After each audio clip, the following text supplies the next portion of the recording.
আসসালামু আলাইকুম। আজ রান্না করব গরুর মাংস। প্রথমে দিয়ে দিলাম আস্ত রসুন, এবার দিয়ে দিচ্ছি পেঁয়াজ কাটা, দিয়ে দিচ্ছি আদা বাটা 2 টেবিল চামচ, 3 টেবিল চামচ, দিয়ে দিচ্ছি রসুন বাটা 3 টেবিল চামচ,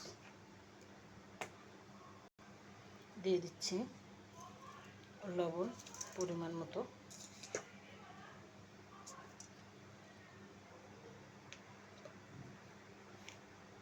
ধনিয়া গুঁড়ো, হলুদ গুঁড়া,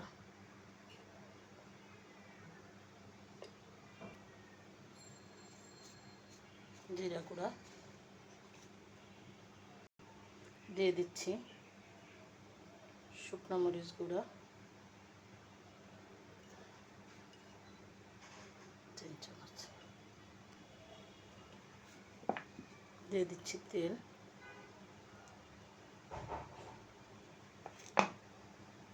দেড় কাপ পরিমাণ, দিয়ে দিলাম তেজপাতা, দারচিনি, এলাচ, লবঙ্গ। সুন্দর করে মশলা দিয়ে মাংসটা মেখে রেখে দিচ্ছি আধা ঘন্টার মতো, তারপরে চুলায় বসাই দেব। এই যে আমার মাংস রান্না শেষ।